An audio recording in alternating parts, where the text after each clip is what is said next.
टुनटुनी ससुराल में बहुत से सपने सजा कर आई थी। सोचा था बंटी की नौकरी है, अच्छा घर है, जो तंगी मायके में देखी है वो ससुराल में नहीं मिलेगी। छोटा परिवार है, बंटी की 2 बहनें और माँ है, पिताजी थे नहीं, ससुराल में राज करूंगी। कुछ दिन बहुत अच्छे बीते, मगर एक दिन पता चला कि बंटी की नौकरी छूट गई। सारे सपने हवा हो गए। अब हम क्या करें बंटी, कहाँ से खर्चा चलेगा? अभी तुम्हारी 2 जवान बहनें भी कुंवारी हैं, उनकी भी शादी करनी पड़ेगी, कैसे होगा सब? क्या करूं टुनटुनी, कंपनी घाटे में चल रही थी इसलिए बंद हो गई, पर तुम चिंता मत करो, सब ठीक हो जाएगा। 2 साल बीत गए मगर बंटी को कहीं काम नहीं मिला। जो जमा पूंजी थी उससे एक बहन की शादी कर दी। कुछ दिनों बाद टुनटुनी को एक बेटी हुई। टुनटुनी की चिंता और ज्यादा बढ़ने लगी। बंटी, अब हमारी बेटी हो गई है, अपनी इच्छाएं तो मैं मार भी लूं, पर बच्चे की जरूरतें वो तो पूरी करनी ही पड़ेगी ना।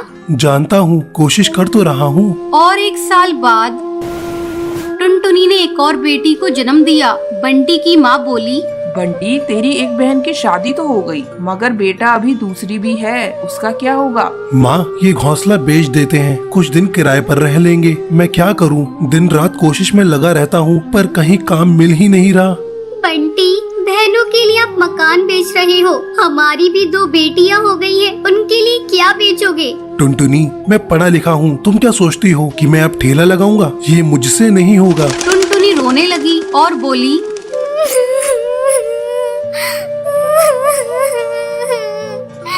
तो क्या मैं अपने बच्चों के लिए 10 रुपए के अनाज के लिए भी तरसती रहूं? दोनों बच्चियां दाने के लिए रोती रहती है, क्या पानी से उनका पेट भरती रहूं? जब तक कोई नौकरी नहीं मिलती तब तक तो कुछ कर ही सकते हो, या मुझे ही काम करना पड़ेगा?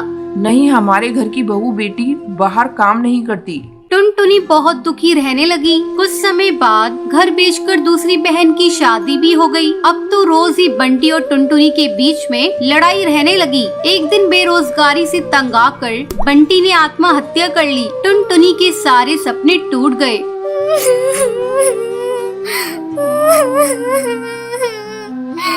मैं बिल्कुल अकेली हो गई हूँ। अब जिम्मेदारी टुनटुनी के सर पर थी। बूढ़ी सास, अपनी 2 बेटियां और घोंसले का किराया। कुछ आसपास के पक्षी गरीब समझकर बच्चियों को पुराने कपड़े और खाना देकर मदद कर दिया करते थे। टुनटुनी अपनी सास से बोली, माँ, 2 महीने गुजर गए, जो घर का पैसा बचा था वो सब खर्च हो गया। अब मुझे ही कोई काम करना पड़ेगा। जिस गरीबी में हमारे दिन कट रहे हैं, मैं नहीं चाहती कि मेरी बच्चियाँ भी गरीबी में दिन गुजारे। मगर तू करेगी क्या बहू? अपना कुछ काम करने के लिए पैसे भी तो चाहिए।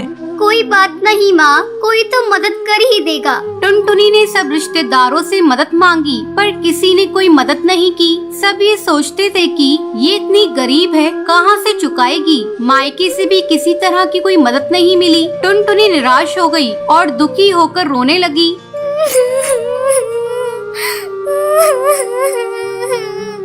मैं अपने बच्चों को भूखा नहीं मरने दूंगी, कुछ ना कुछ करूंगी, पर इतने पैसों में क्या काम करूं? एक दिन उसे उसके ही जंगल का एक चिड़ा गोलू मिला। वो टुनटुनी की शादी से पहले टुनटुनी को बहुत पसंद करता था, लेकिन उससे कभी कुछ कह नहीं पाया था। अरे टुनटुनी, कैसी हो तुम? और यहाँ कैसे? और ये क्या हाल बना रखा है तुमने अपना? गोलू, मैं ठीक हूँ, यहाँ पास में ही मैं किराए पर रहती हूँ। मगर पति तो नौकरी करते थे, फिर किराए पर कैसे?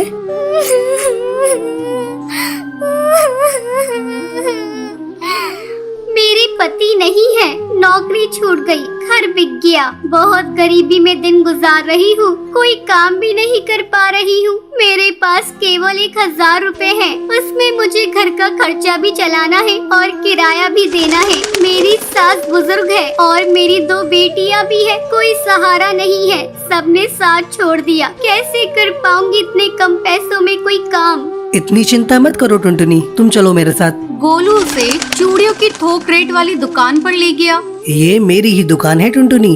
फ्री में देकर तुम्हारे आत्मसम्मान को ठेस नहीं पहुंचाना चाहता, इसलिए ये 1000 रुपए की चूड़ियां दे रहा हूँ। बाजार में इनकी कीमत बहुत ज्यादा है, पर मैं तुम्हें ये आधे रेट में दे रहा हूँ। लेकिन तुम इन्हें 20 रुपए दर्जन बेचना। ये बहुत सुंदर चूड़ियां हैं, पहले कम बेचना और जैसे ही मुनाफा दिखाई दे 30 रुपए दर्जन बेचना। टुनटुनी बहुत खुश हुई। उसकी सारी परेशानी का हल जो उसे मिल गया था, वो चूड़ियाँ बेचने लगी। चूड़ी ले लो, चूड़ी रंग बिरंगी चूड़ी ले लो, सुहागों वाली चूड़ी ले लो। वो डाल डाल जाकर चूड़ियाँ बेचती और बीच बीच में आकर अपनी बेटियों को भी देख लेती। आसपास के पक्षी उसे गरीब समझकर मोल भाव भी नहीं करते। सबको उसकी चूड़ियाँ पसंद आने लगी और उसकी खूब बिक्री होने लगी। चूड़ियाँ तो टुनटुनी के पास ही सुंदर होती हैं, उसी से खरीदेंगे। तीज त्योहार पर और शादियों में चूड़ी पहनाने के लिए उसे ही बुलाया जाता था, जिसमें उसकी कमाई अच्छी हो जाती थी। इस तरह 1 साल गुजर गया। टुनटुनी के अच्छे दिन आने लगे। टुनटुनी गोलू से बोली, गोलू, तुम्हारा बहुत बहुत धन्यवाद। तुम्हारी वजह से मैं आज अपनी गृहस्थी चला रही हूँ, नहीं तो भूखे मरने की नौबत आ गई थी। ये तो तुम्हारी मेहनत है टुनटुनी, मैंने कुछ नहीं किया। जितनी मेहनत करोगी उतना ही अच्छा फल मिलेगा। इसलिए कहते हैं मेहनत करने वालों की कभी हार नहीं होती। बंटी कबूतर की बीवी टुनटुनी की हाइट काफी छोटी थी। वो इतनी नाटी थी, जंगल के पक्षी उसका कई बार मजाक बनाते थे। टुनटुनी, तेरे लिए तो मुझे किचन में टेबल रखना पड़ेगा। माँ जी, इतनी भी नाटी नहीं हूँ मैं। और हाँ, हील्स पहनकर तो आपकी जितनी आ जाती हूँ। अरे, तेरे पापा ने महंगी मोटर का लालच दे दिया, वरना तो मेरे बेटे के लिए ये लंबी लंबी चिड़ियों की लाइनें लगी थी। क्या बताऊं तुझे, कटरीना फेल थी उनके सामने। पर माँ जी, आपका बेटा भी कौन सा हाइट में अभिषेक बच्चन है जो कटरीना मिल जाती। वैसे भी मेरी और इनकी जोड़ी तो राम सीता की जोड़ी है, राम सीता की। एक दिन सभी खाना खा रहे होते हैं। माँ, दाल बहुत अच्छी बनी है, जरा और देना। रुको जी, मैं लेकर आती हूँ, किचन में है। वैसे भी मैं खड़ी ही हूँ। ये सुनकर सास हंसने लगती है। तुम खड़ी हो या बैठी, एक ही बात है। बस कीजिए जी, अभी हील्स नहीं पहनी है मैंने। वैसे भी हील्स पहनती हूँ तो आपके बराबर लगती हूँ। एक दिन टुनटुनी सब्जी लेने बाहर निकलती है तो पड़ोसन कहती है, देखो देखो कितनी नाटी है। रंग तो दिखने में ठीक ठाक था, हाइट भी ठीक ठाक थी, फिर क्या जरूरत थी ऐसी नाटी बहू लाने की।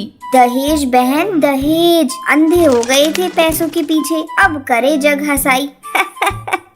दोनों की बात टुनटुनी सुन लेती है और उसे बहुत गुस्सा आ जाता है। आंटी जी, एक बात बताओ, मेरे पापा के पास पैसे हैं, उनको अच्छी लड़की की तलाश थी, ये पसंद आए और शादी हो गई। इसमें मेरा क्या कसूर, ये जो आप लोग मुझे सुना रही हैं? अरे नहीं नहीं टुनटुनी, हम तो तेरी सास की बात कर रही थी। कितनी लालची औरत है। देखिए, वो लालची नहीं है, पर उनके कुछ शौक है जो वो अपने बेटे से पूरा करवाना चाहती है। और देखा जाए तो उसमें उनकी गलती भी क्या है भला। और इन्होंने मुझसे शादी की है तो जरूर कुछ न कुछ अच्छाई नजर आई ही होगी ना। और अब ना मैं आपकी बहू हूँ और ना ही आपके रिश्तेदारों को मुझसे मिलना है। फिर ये बात समझ नहीं आई कि आप इतना परेशान क्यों हो रही हैं। ये बोलकर टुनटुनी वहाँ से निकल जाती है। टुनटुनी, चलो जल्दी से तैयार हो जाओ, हम लोगों को पार्टी में जाना है। टुनटुनी तैयार होकर पार्टी में जाती है, जहाँ बंटी का दोस्त उससे कहता है, अरे बंटी, तू कितना लकी है यार। तेरी बीवी की हाइट इतनी कम है कि तुझे बच्चे की जरूरत ही नहीं, भाभी बच्चे ऐसी हैं। और बंटी, अगर मेरी बीवी की हाइट इतनी कम हो तो मैं घर से बाहर निकलूं ही नहीं। कहीं फुदक के कहीं चली गई तो लेने के देने पड़ जाएंगे। सभी टुनटुनी पर हंसने लगते हैं। तभी पार्टी की जगह पर आग लग जाती है। अरे भागो यहाँ से, जल्दी भागो।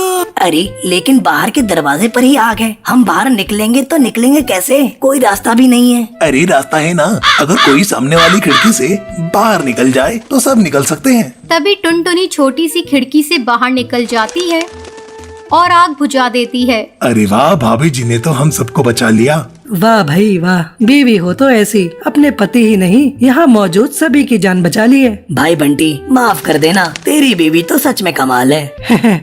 मुझे ये बात पता है और मुझे मेरी बीवी पर गर्व है। टुनटुनी मुस्कुराकर अपनी पति की तरफ देखती है। कुछ दिनों बाद टुनटुनी और उसकी सास मार्केट जाती हैं। वहाँ पर अरे भैया, ये कपड़े देना कितने का पड़ेगा?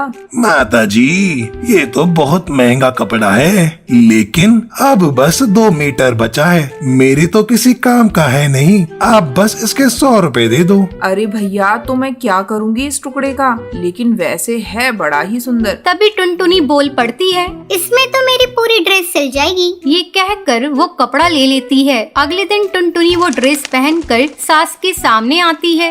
अरे वाह टुनटुनी, ये ड्रेस तो काफी सुंदर लग रही है, बड़ी महंगी होगी ना? अरे कपड़ा तो मैंने ही पसंद किया था, बस पूरा नहीं था तो इसने ले लिया। सिर्फ 200 रुपए की ड्रेस है ये पूरी। देखो माँ जी, नाटी होने के भी कम फायदे नहीं है। जैसे तैसे दिन कट रहे थे। सास और पड़ोसियों का मजाक बनाने का सिलसिला चल ही रहा था। एक दिन मोहल्ले से बहुत जोर जोर से आवाज आती है, हाय रे, मैं मर गई। अरे क्या हुआ?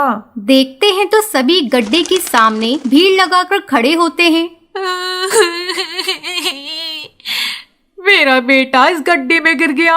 पड़ोसन जोर जोर से रोने लगती है। तभी वहाँ टुनटुनी आ जाती है। रोइए मत, मैं प्रिंस को लेकर आती हूँ। ये बोलकर नाटी सी पतली सी टुनटुनी चिड़िया गड्ढे में घुसकर बच्चे को बाहर ले आती है। तब क्या था, एक बार फिर टुनटुनी के लिए पूरा मोहल्ला तालियां बजाता है। मुझे माफ कर दो टुनटुनी, मैंने तुम्हारी हाइट का कितना मजाक बनाया था। कोई बात नहीं मासी, प्रिंस ठीक है, ये बहुत है। अब वो दिन आता है जब सास टुनटुनी की तारीफ करती है। वाह बहू वाह, तेरी तारीफें सुन सुनकर तो मैं बहुत खुश हो गई। आज तो तूने ये साबित कर दिया, समाज में परिंदे रंग रूप लंबाई ऊंचाई से नहीं बल्कि साहस और हौसले से काबिल कहलाता है। मुझे माफ कर देना बेटी।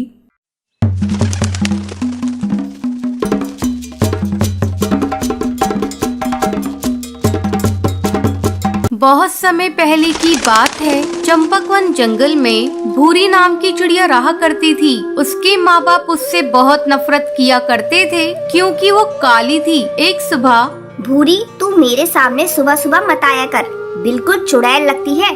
कम वक्त पूरा दिन मेरा खराब कर देती है। माँ, मुझे जोरों की भूख लगी है, इसलिए मैं किचन में आई हूँ। चल भाग यहाँ से अपने घोंसले में।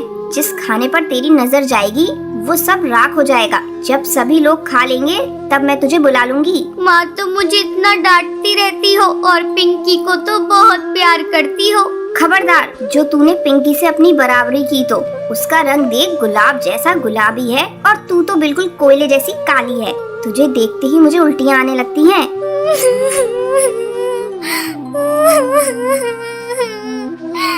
अपनी माँ की कड़वी बातें सुनकर भूरी रोती रोती अपने घोंसले में चली जाती है। जब सभी परिवार के पक्षी खाना खा लेते हैं तब उसकी माँ उसे बुलाती है। अरे करमजली, आकर खा ले और उसके बाद सारे बर्तन धो देना। ठीक है माँ। जब भूरी खाना खाने आती है, ये क्या माँ, ये तो सूखी रोटी है, इसके साथ तो सब्जी भी नहीं है। यही बचा है खाने को, तुझे खाना है तो खा, नहीं तो भूखी मर। किसी तरह भूरी सूखी रोटी खाती है। एक दिन भूरी के पिता जंगल में काम पर जा रहे होते हैं। तब भूरी आकर अपने पिता से कहती है, पापा, मेरी सैंडल टूट गई है, मेरे लिए नई सैंडल ला दो ना। अरे भाग्यवान, कहाँ हो तुम? जल्दी हटाओ इस काली लड़की को मेरे आंखों के सामने से। सुबह सुबह इसका चेहरा देख लिया, अब पता नहीं मेरा आज का दिन कैसा गुजरेगा। अरे करमजली, तुझे कितनी बार कहा सुबह सुबह अपने घोंसले से मत निकला कर, लेकिन तू है कि मानती ही नहीं।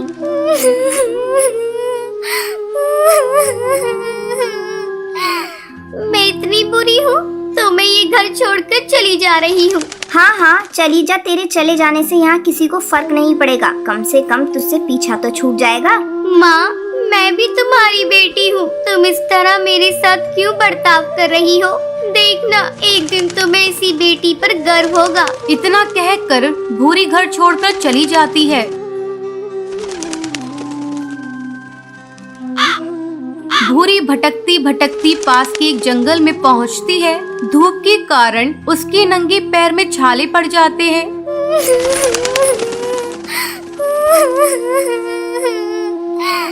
मेरे मम्मी पापा मुझसे बिल्कुल भी प्यार नहीं करते। अच्छा होता मैं मर ही जाती। अब मैं कभी भी अपने घर नहीं जाऊंगी। तभी उसी जंगल से एक जादूगरनी गुजरती है। जब वो भूरी को जंगल में अकेली देखती है तो वो उससे पूछती है, बेटी, तुम इस घने जंगल में बैठी क्यों रो रही हो? मुझे बताओ तुम्हें क्या तकलीफ है, शायद मैं तुम्हारी मदद कर सकूं।